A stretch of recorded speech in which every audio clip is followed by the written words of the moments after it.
tal? Buenas noches. Es un gran gusto para mí nuevamente estar en la intimidad de su hogar. Mi nombre es Neri Rodas y este es un programa más de realidades. En este mes ya de junio, un mes en la que sin duda alguna para todas las personas que nos ven en el interior y en especialmente a los que año con año siempre esperan las lluvias para ir y producir los alimentos para poder sembrar y esperar una buena cosecha, pues sin duda alguna ya este es el momento en que la gran mayoría pues ha salido al campo y ha depositado su semilla con toda la fe y por supuesto la confianza en el Altísimo para que pueda esto encaminarse y poder tener el resultado que esperan. Hasta donde se tiene la información, y lo hablamos en uno de estos programas, las lluvias serán normales del mes de junio en adelante, así que hay que tener la fe y por supuesto solo estar al pendiente de sus cultivos, que sin duda alguna pues tendremos la bendición de Dios para que esto se pueda llevar a un feliz término.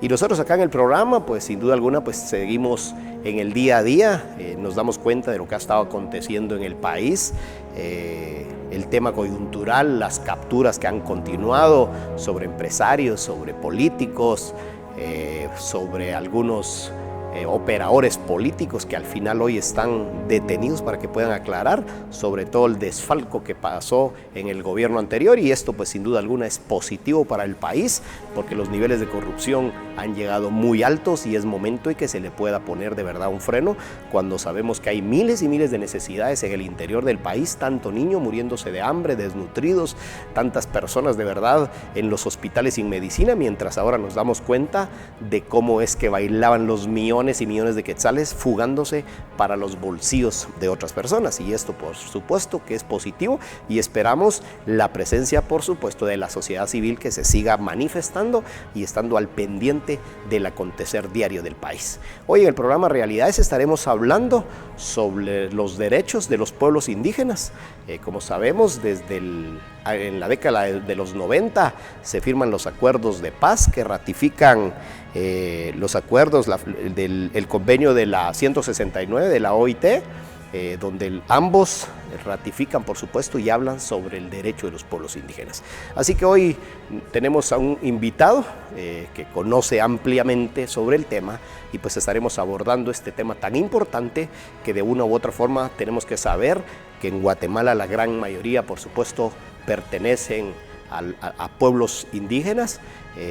Sabemos que hay 23 idiomas en este país y por supuesto cada uno de estas de los pueblos indígenas que hay en diferentes departamentos pues tienen sus costumbres, tienen sus tradiciones y vamos a ampliar sobre ese tema.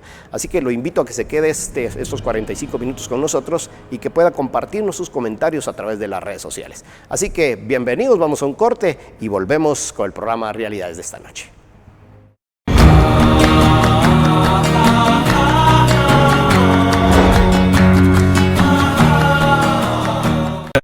El Consejo Nacional para la Atención de las Personas con Discapacidad, CONADI, realizará de junio a octubre la segunda encuesta nacional de discapacidad, con el objetivo de conocer cuántas personas con discapacidad hay en el país.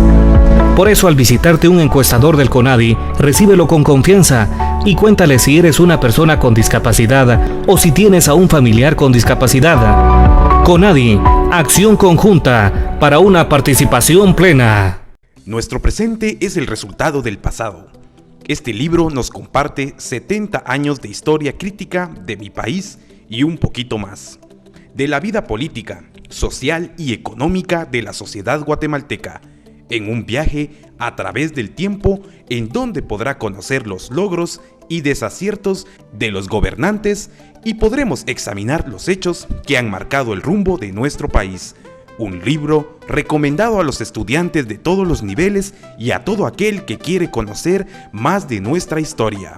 60 años de historia crítica de mi país y un poquito más. Puedes adquirir tu libro acá en las instalaciones de Vea Canal en el kilómetro 17 carretera Roosevelt 2-00 zona 1 de Misco o en la 9ª avenida 15-62 zona 13 Aurora 1, comunicándote a los teléfonos 2385-8708 y 2385-8578. Adquiere tu libro 60 años de historia crítica de mi país y un poco más.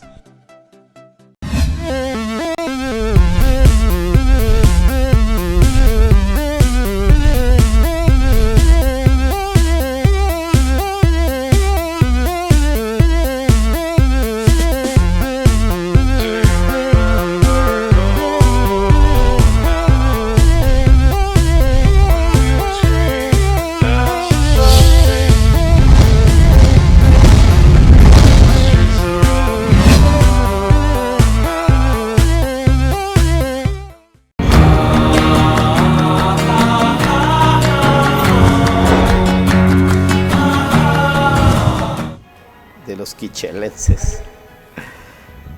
Para poder tener un concepto un poco más amplio, y por supuesto desde ya un saludo a Minor Pop, que nos escribe de Quiché y nos dice que van a estar pendientes del programa. Eso nos agrada, lo invitamos por favor a que nos pueda dejar sus comentarios, pero para tener un concepto más claro sobre el tema, le pido por favor me acompañe a ver este video. Desde la escuela y durante toda la vida del guatemalteco, se ha dicho que Guatemala es un país multicultural, multiétnico y plurilingüe. Sin embargo, en su mayoría esto no ha sido más que un discurso o poema lindo escrito en un papel, pero que en la realidad no se ha concretado. Vivo ejemplo de esto es que somos un país plurilingüe, pero a pesar de ello, aún no se reconoce y aprueba la educación bilingüe en el sistema educativo guatemalteco.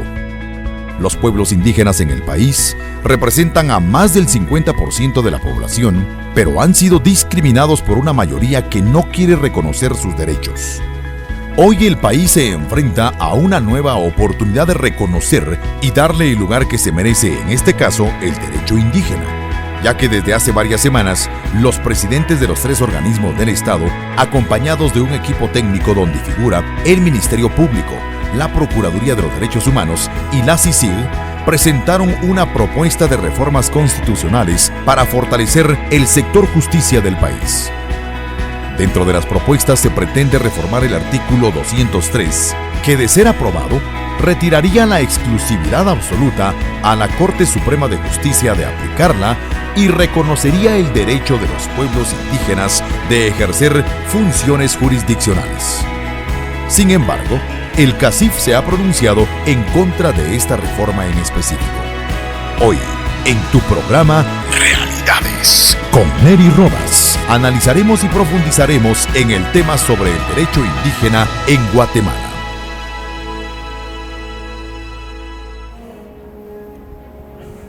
Nuevamente, gracias por estar con nosotros. Quiero presentarles a Juan Castro, que nos acompaña esta noche. Más que presentarlo, primero bienvenido y tal vez nos pudiera contar un poquito de quién es Juan Castro para poder ingresar formalmente a poder platicar sobre el tema de hoy. Muchas gracias. Juan Castro es un aguacateco, maya aguacateco, después abogado y alguien que se dedica a la defensa de derechos de pueblos indígenas. Aguacateco. Sí. Eso es... Ese es un pueblo indígena que está ubicado en Huehuetenango, cerca de Zacapulas. de Aguacatán. Sí, de Aguacatán. Ah, qué bueno. Pero radica en Santiago, Zacatepec. Santiago, Zacatepec. Qué bueno. Abogado maya. Así es. Eso quiere decir que se especializa en este tema y puntualmente se enfoca a pelear, digamos, o a defender sobre esto. ¿Algún caso puntual o cómo es que funciona esto que usted? Bueno, primero, ser maya es tener una identidad política, de asumirse con esa, identificado con la cosmovisión y la forma de vida de los pueblos indígenas de forma precolombina, ¿no? E indígena porque nos identificamos dentro del marco legal de pueblos originarios en Latinoamérica. Y nos especificamos en este tema porque existen especialidades del derecho, ¿no? Así como existe el derecho constitucional, el derecho mercantil, el derecho civil, también hay un marco legal que se dedica específicamente a la defensa de los derechos de pueblos, de una colectividad que son los pueblos indígenas. Y entonces, cuando ya hablamos puntualmente de derechos indígenas, explíqueme un poco la experiencia en torno a este tema del derecho indígena. Sí, bueno, primero entender que hay un sistema jurídico, ¿no? Hay sistemas jurídicos que defienden o que protegen grupos en especial. Por ejemplo, hay leyes que defienden a los ancianos, por ejemplo. Hay leyes que defienden a los niños, hay leyes que defienden a las mujeres. Y cuando hay grupos vulnerables, por así decirlo, entonces dentro de ellos entran los pueblos indígenas. Y en ese sentido ha habido normas específicas que defienden a los pueblos indígenas, porque históricamente han sido grupos que han sido excluidos, vulnerados en sus derechos, y entonces es necesario equipararlos dentro del sistema jurídico para darles una posibilidad de igualdad frente al Estado mismo. Ya. Y si uno pudiera, como para poder compartir con la audiencia, enumerar como puntualmente cuando hablamos de derechos indígenas, ¿a qué puntualmente nos estamos refiriendo? Bueno, nos referimos a varios temas. Primero, a la existencia del sujeto como tal, el indígena como una persona jurídica que tiene derechos, tiene obligaciones y puede desarrollarse como tal desde su perspectiva, desde su cosmovisión. Y como sujeto tiene una relación con su entorno, que tiene que ver con su cosmovisión, con una espiritualidad que se relaciona con la madre tierra como tal, no lo ve como un objeto, sino se ve como parte de tal y como parte de un cosmos y de un entorno. Entonces eso le da un carácter distinto porque habla de una territorialidad, habla de no solo de la tierra como la propiedad como tal, sino como una relación un poco más integral y cosmogónica, digamos, de la relación del ser con todo, ¿no? Entonces no es una cuestión antropocéntrica como el derecho occidental, donde el ser humano es el que está en el medio de todo y todo lo demás es un objeto. Entonces, desde la perspectiva de pueblos indígenas, el derecho tiene una apertura mucho más fuerte, porque entonces dice, no, nosotros somos solo alguien más. De un conjunto. Todo, de un conjunto. Y eso es la tierra, es... El agua, el aire, el fuego, todo, ¿no? Somos parte de todo, ¿no? Sí. Ya. Cuando uno voltea a ver, ve los acuerdos, el acuerdo 169, en Guatemala ve el tema de los acuerdos de paz, donde se ratifica el reconocimiento a los derechos de los pueblos indígenas. Pero en verdad se ha cumplido eso, o sea, ¿cómo ve usted este proceso después de esa firma de los acuerdos de paz y lo que ahí dice? ¿Cómo ve ese proceso? ¿Qué se ha cumplido, qué no se ha cumplido? Los acuerdos de paz son un acontecimiento importante en la coyuntura de la vida guatemalteca, por así decirlo, que sucede después de muchos años de la constitución de este Estado. La constitución de este Estado que conocemos ahorita, el moderno, que surge más o menos en 1815, 1821, este Estado moderno se crea a partir de la independencia de los criollos de la corona, pero ahí no participan los pueblos indígenas. Luego tenemos otro acontecimiento, la reforma liberal, que es la revolución de Justo Rufino, donde tampoco están los indígenas. Hay milicianos, pero no es una revolución indígena. Vemos otro acontecimiento que es la revolución en 1945, que también es una revolución que surge desde las élites universitarias, estudiantiles, pero no son los pueblos indígenas. Y pasamos luego a la guerra, a los 36 años de guerra, donde confluyen pueblos indígenas que coinciden su lucha y su resistencia de cientos de años con la izquierda, pero no son la izquierda misma, por así decirlo. Y entonces llegamos a la firma de los acuerdos de paz en una coyuntura donde los pueblos indígenas, no solo en Guatemala, sino en el mundo, empiezan a reconocerse como un reducto que sobrevive y que ve los derechos fundamentales y la necesidad de sobrevivir. Y entonces el acuerdo de identidad de derechos de los pueblos indígenas en el marco de los acuerdos de paz coincide con el convenio 169 en los años 90 como una necesidad de proteger a un grupo vulnerable, excluido, que no está considerado entre el Estado como parte de sí como tal. Y es muy triste decirlo, pero el convenio 169 es para minorías, pero en Guatemala estamos hablando de una mayoría. Claro. ¿Sí? Entonces hay como un desfase en el modo de ver a un grupo vulnerable que es mayoría. Entonces, ¿cómo entendés que un 50% que se reivindica como indígena y un 20% que niega su ser, digamos, o un 10% que niega su ser porque dice yo ya no soy indígena, mis papás eran indígenas, yo ya no, o mis abuelos? Claro. Pero entonces hay como un racismo tremendo que te hace ver y qué pasa aquí, ¿no? Si las mayorías no están y tenés un Congreso de la República donde hay 158, de los cuales tal vez 20 son indígenas, pero de esos 20, 19 ya no son indígenas porque aunque se ponga el traje o hablen un idioma, no se reconocen con tal, y tal vez uno sí reivindica pueblos indígenas. Entonces decís, ¿por qué hay aquí un desfase? ¿Qué está pasando aquí en este Estado donde no estamos representados y donde no somos república porque no estamos ahí?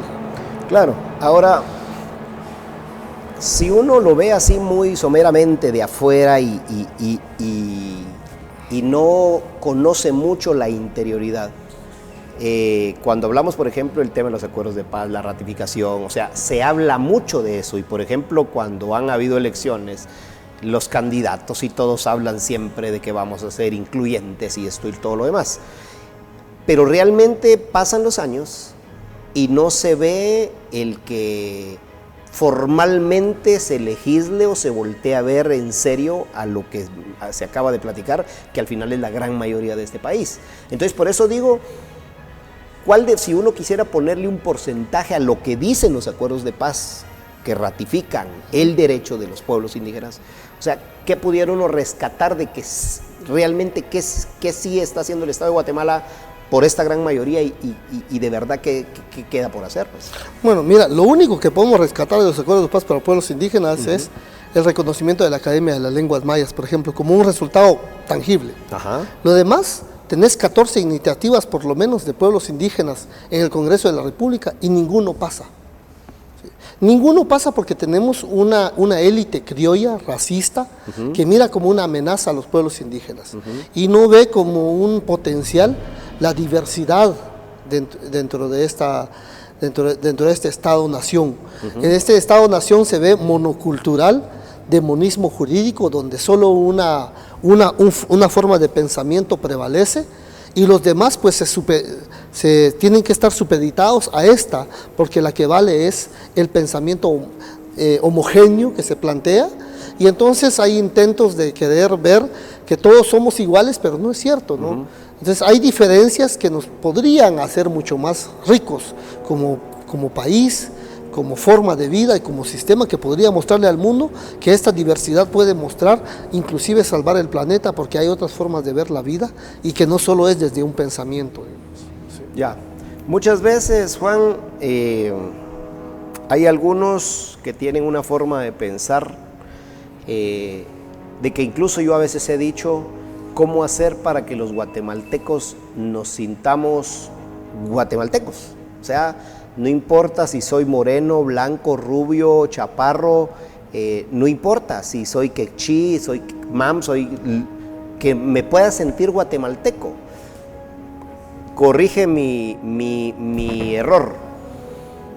A veces siempre a veces se dice es discriminación, pero no es discriminar cuando, por ejemplo, los partidos políticos se organizan y entonces van y crean una secretaría de los pueblos indígenas.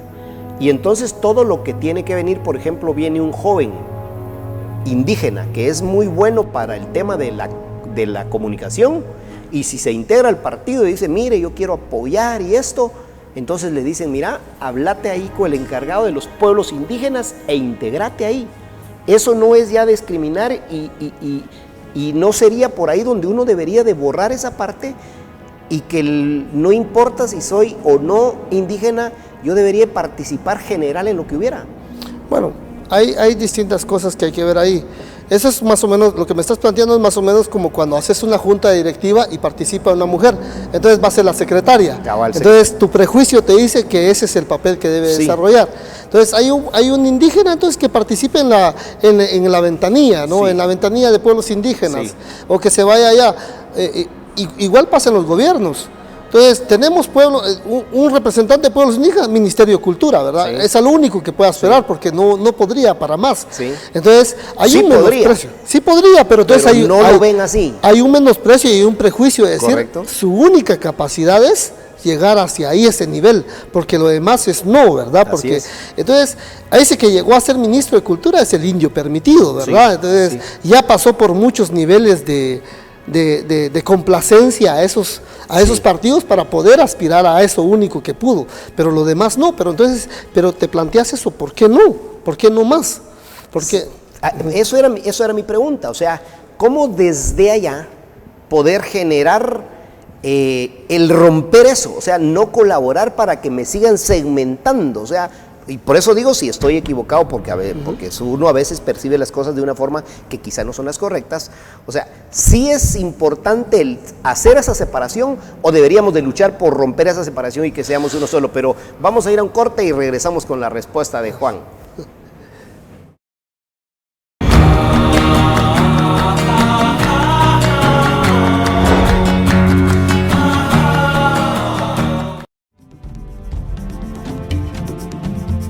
Vea Canal, la televisión 100% guatemalteca, llega a ustedes gracias a su empresa de cable. Nuestra señal Puede ser bajada desde el satélite SatMec 5 con las coordenadas FS 3/4, frecuencia de bajada 3910.500, Symbol Rate 2500, polarización vertical y o horizontal. Esta señal llega a usted, amigo cablero, totalmente gratis. Para más información, llámenos al 2438-8126. Al 2438-8126. Recuerda, solicita Vea Canal en tu empresa de cable. Vea Canal, la verdadera televisión 100% guatemalteca. Hola, soy el Dr. Jacobo Aguilar. ¿Sabía usted que el cáncer daña enormemente la estructura y la función de las células? De esto se va a tratar este próximo programa, hablando del cáncer y todas sus generalidades. Le invito a que no se lo pierda. Yo soy Evelyn Valdés y este programa es Los Investigadores Médicos. Consejos, las mejores entrevistas y sobre todo las nuevas alternativas médicas para tu bienestar. No te puedes perder Los Investigadores Médicos. Lunes a las 3:45 de la tarde y su repetición el sábado a las 4 de la tarde por Vea Canal.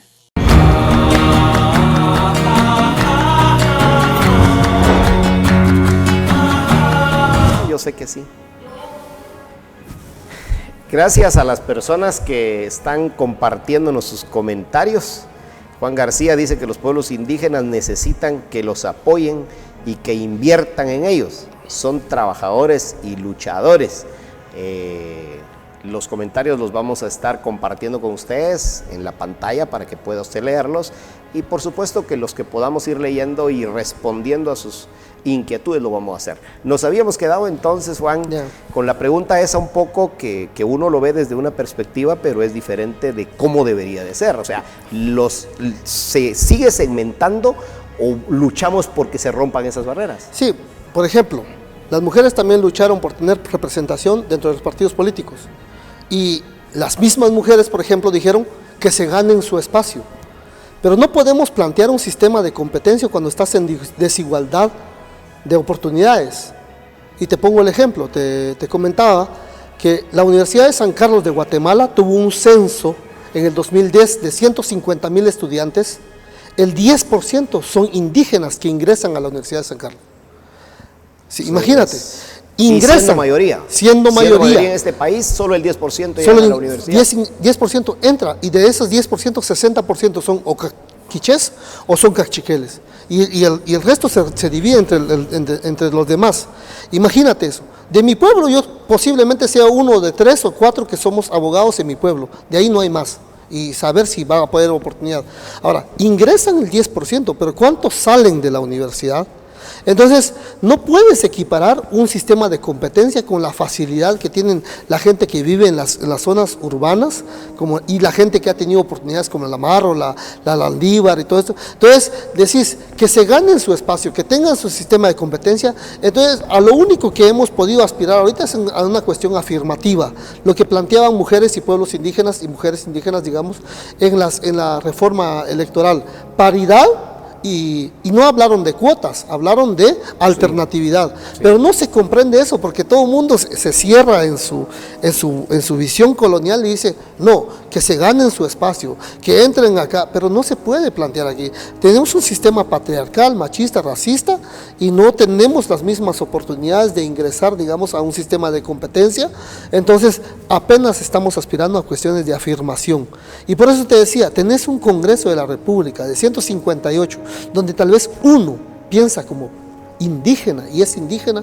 Eso muestra, y eso es más que una evidencia del sistema racista que tenemos en Guatemala. Juan, y esto, ¿cómo poder corregir parte de esto? Porque cuando uno voltea a ver, por ejemplo, Alta Verapaz con un grado altísimo de desnutrición, la presencia del Estado es poco o casi nada en el seguimiento.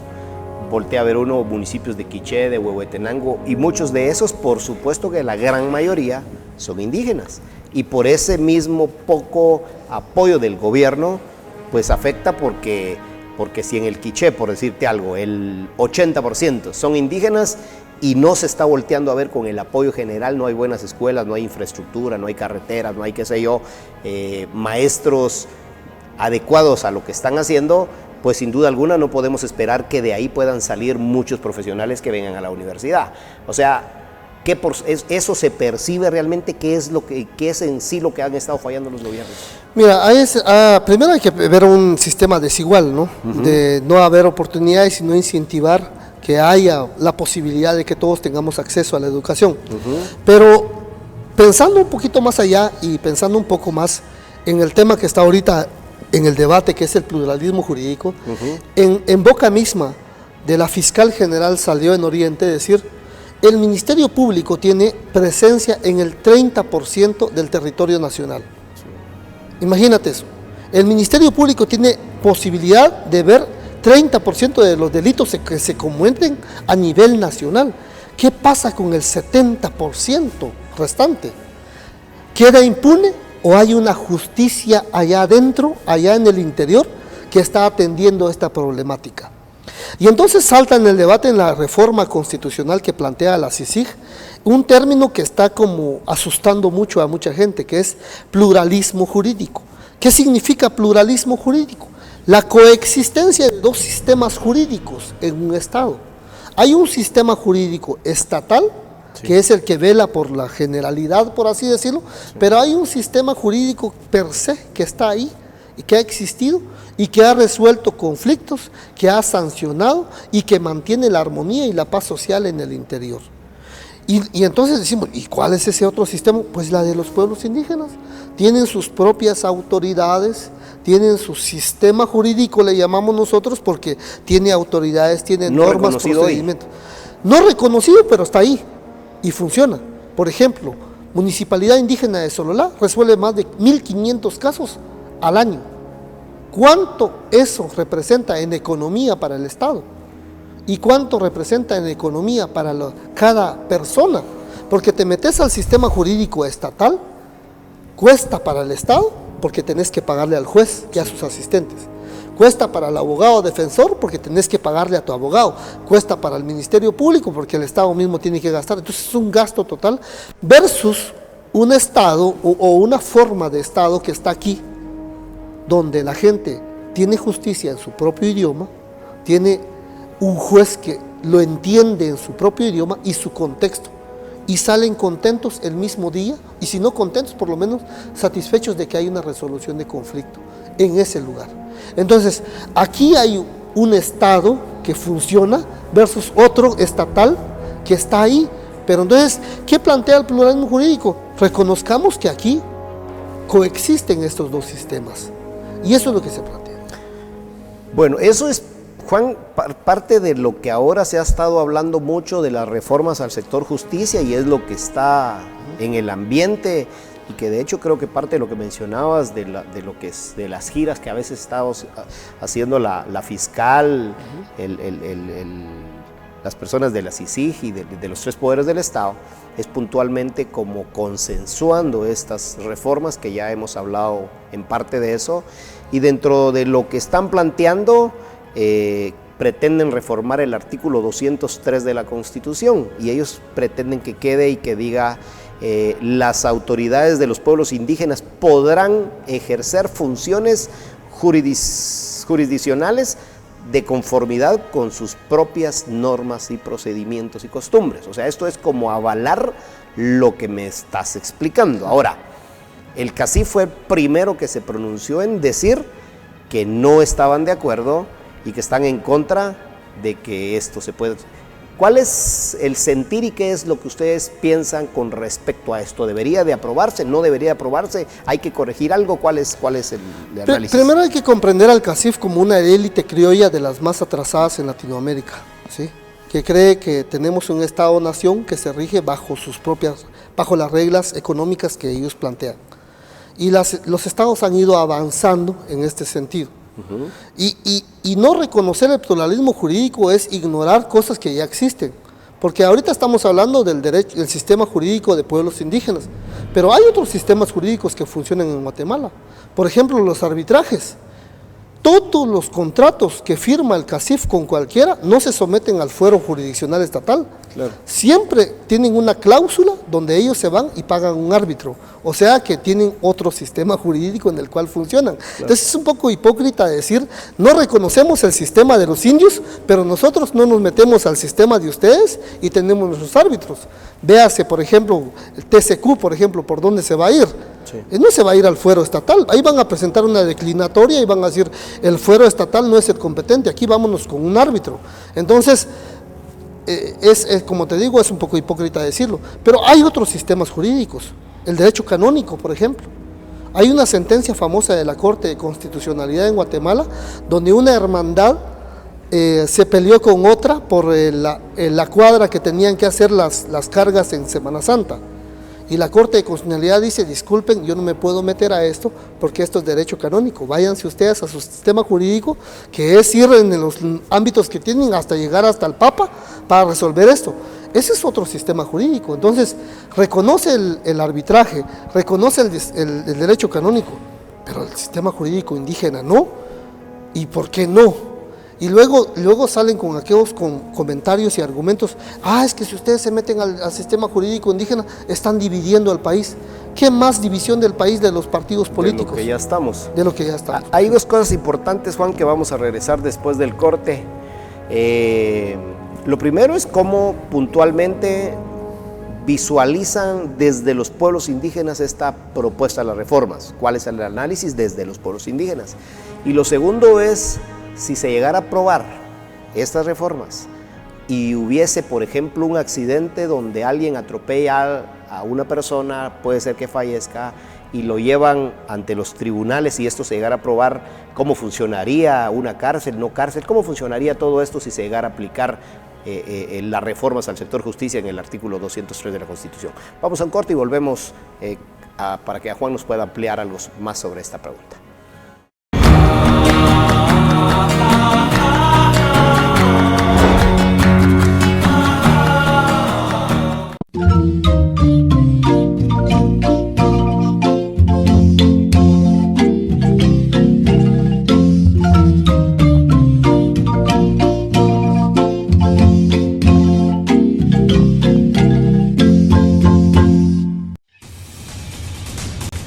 Amigo cablero, este espacio es para usted.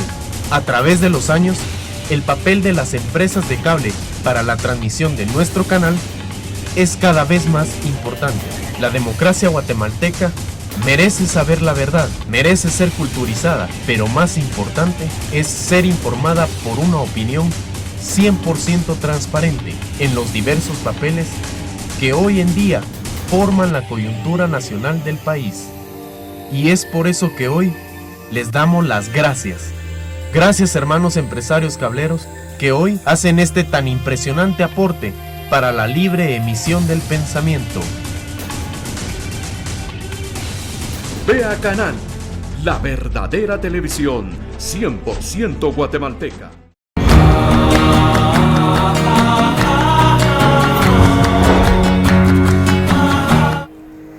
Gracias por continuar con nosotros y estar enviándonos sus comentarios, pero también Andrea anda en la calle y haciendo, por supuesto, las consultas y preguntas a las personas que se encuentran. Así que, Andrea, vamos con opiniones.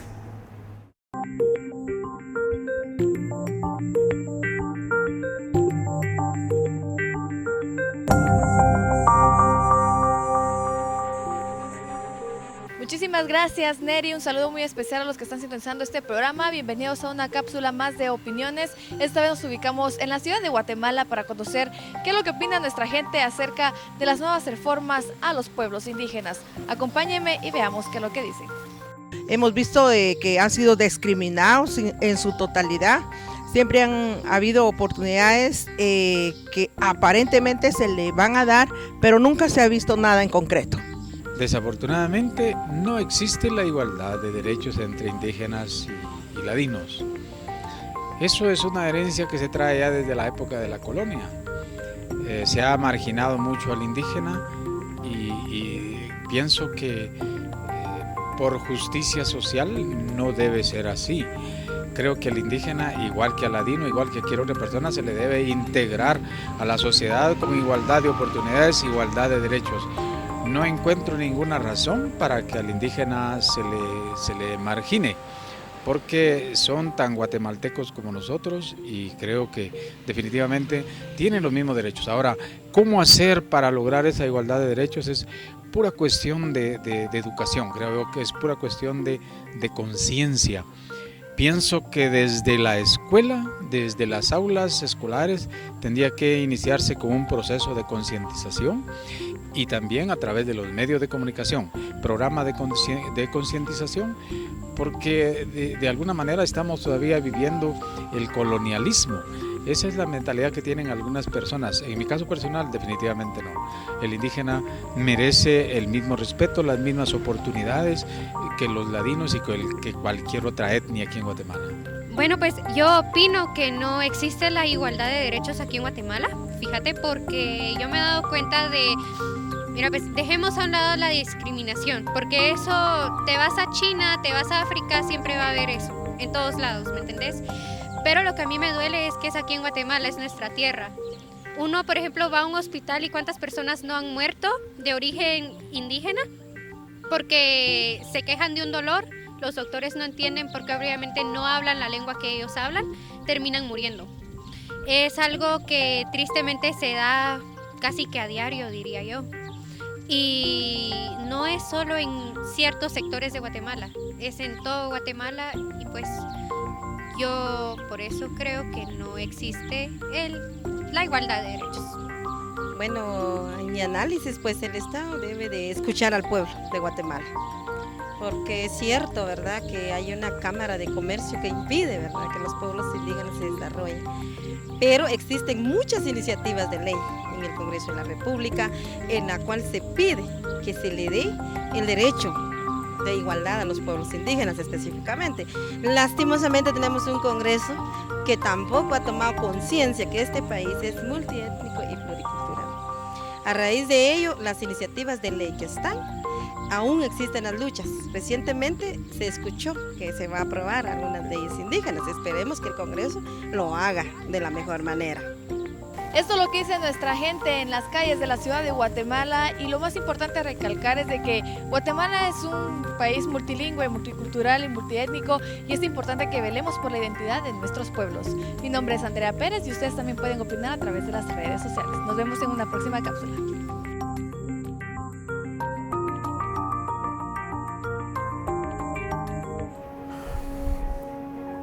Como pudimos observar, todas las personas tienen el mismo concepto de que hay desigualdad en este país y que realmente no se da las mismas oportunidades a los pueblos indígenas, y dentro de los comentarios que podemos ver en el Facebook y en el Twitter, pues todos giran alrededor de eso. En el Twitter, gracias a Mario Juárez, a Mario Enrique, a Jaime Martínez, a Epifamio Cruz, a Melissa Gutiérrez, por los comentarios que vamos a estar compartiendo, por supuesto, en la pantalla para que usted los pueda leer también desde su casa.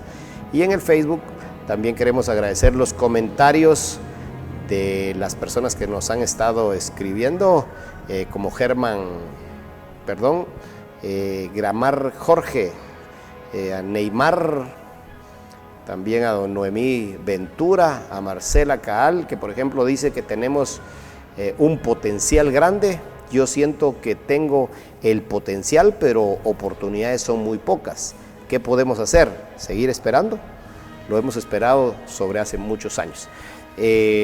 Nos quedamos con una interrogante ahí, Juan, sobre cómo se aplicaría o cómo funcionaría la aplicación de la ley si se llegara a concretar las reformas al sector justicia que se están planteando. Bueno, primero la reforma constitucional, que es el único punto que hemos tocado, ¿no? El 203, porque hay una serie de reformas más que daría para otro programa hablarlos.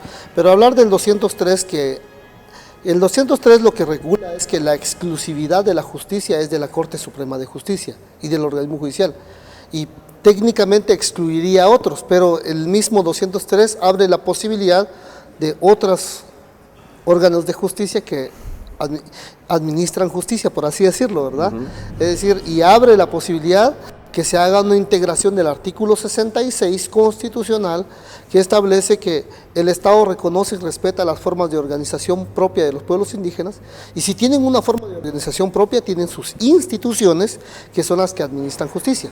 Entonces tú me ponías el ejemplo de, por ejemplo, una persona atropella a alguien en un territorio indígena. Lo primero que hay que observar es lo que la Corte Suprema de Justicia ha resuelto en el expediente, la Corte de Constitucionalidad, la última sentencia que tiene, que es de marzo de 2016, que por cierto nos tuvimos la oportunidad de dirigir parte de ese litigio, expediente 1467-2014. La Corte de Constitucionalidad caracteriza que posibilita que exista la posibilidad de la jurisdicción indígena, que es decir, la posibilidad de que un tribunal indígena, por así decirlo, conozca de un tema. La primera es que exista sujetos interesados que son los miembros, es decir, una comunidad indígena que está identificada con su identidad, ya sean cachiqueles, tutujiles, mames, quiches, chis, aguacatecos, chalchitecos, pueden ser diferentes. Tiene que tener un ámbito de territorialidad, es decir, ya saben cuál es su territorio, no se van a ir a meter a administrar justicia en un territorio que no les corresponde. Tienen una institución, que es decir, que es la autoridad, que puede regir y puede ser coercitiva, y tienen un conflicto que es de su interés que se resuelva. Si ambas personas, por así decirlo, fueran indígenas y quieren, y por ellos sale someterse a la autoridad indígena, entonces la autoridad indígena asume la conflictividad en ese momento, aunque lo que hay en los pueblos indígenas no son materias, porque en nuestra lógica occidental rápido nos metemos a pensar, será penal, será laboral, será civil, no, aquí es un problema. La comunidad indígena mira un problema y el problema hay que resolverlo. Y entonces ambos dicen vamos a la autoridad indígena y la autoridad indígena asume el control, y entonces ahí se impone la sanción, ya sea una sanción moral, una sanción económica, una sanción social, o ya depende de la cuestión. ¿Y podría juzgar casos como homicidio, violación? Por supuesto, hay precedentes en Santa Cruz del Quiché, por ejemplo, hay precedentes sobre resolución y la sanción de casos con homicidios, porque aquí lo que se ve es ver cómo se soluciona el problema. Y depende mucho de las circunstancias en que sucede el hecho también, ¿verdad? La autoridad.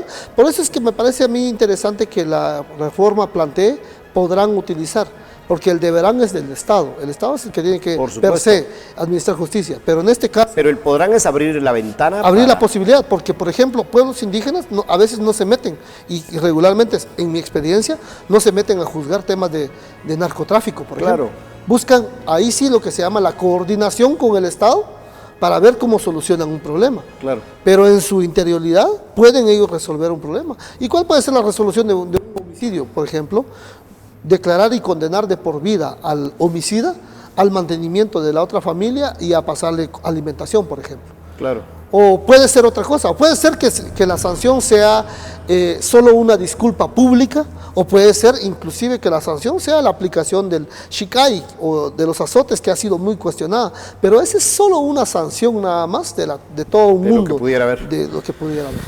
Bueno, Juan, lamentablemente, si se dio cuenta, pues el tiempo pasa volando y hubiésemos querido tener más, porque creo que este tema da para muchos más, pero pues por supuesto que vamos a tratar de hacer los espacios y poderlo tener nuevamente acá para poder platicar un poco más sobre este tema tan importante. Así que tenemos ya solo 30 segundos para las conclusiones finales, así que lo dejo para sus conclusiones. Primero, advertir que este tema de pluralismo jurídico, por ejemplo, no se enseña en las universidades, así que los abogados somos quizá los menos expertos en poder hablar de este tema, porque nos confundimos y nos metemos en nuestra lógica occidental rápido a tener conflictos. ¿Y qué vamos a hacer con esto? ¿Qué vamos a hacer con lo otro? No, los pueblos indígenas funcionan y ya viene funcionando este sistema como tal, y lo único que necesita el Estado es reconocer que eso está ahí, y viene a contribuir con lo que yo te decía, lo que decía la fiscal. Hay un 70% del territorio que no está siendo cubierto por el Ministerio Público, y alguien está haciendo ese trabajo ahora mismo. Ahora mismo en las comunidades se están resolviendo problemas. Y ahí no importa la hora, si es a las 6, 7 de la mañana, 8, 10 de la noche, están resolviendo problemas. Claro. Y entonces me parece a mí que es una justicia social que el Estado mismo cumpla con una exclusión que ha tenido histórica contra los pueblos indígenas, y me parece que estamos dando pasos importantes en una coyuntura que está aperturando y que estamos viendo, digamos que la justicia está ocupada con juzgar a los corruptos. Entonces, permitamos que la justicia siga funcionando como tal en los pueblos indígenas. Por supuesto, ok. Muchas gracias, Juan. Y a usted, muchas gracias por habernos acompañado en esta noche lluviosa. Por supuesto, le deseamos que todo esté pasando con tranquilidad, con paz, ahí dentro de su hogar, que todo esté en armonía. Y en general, como lo hemos dicho, a la sociedad civil y hoy especialmente a los pueblos indígenas, creo que estamos en un país que nos pertenece a todos por igual. Y si no se están teniendo esos derechos, pues tenemos que manifestarnos de una u otra manera para exigir de una vez por todas los derechos que cada uno como personas tiene. Así que estas son las realidades de los guatemaltecos. Pase usted muy buenas noches.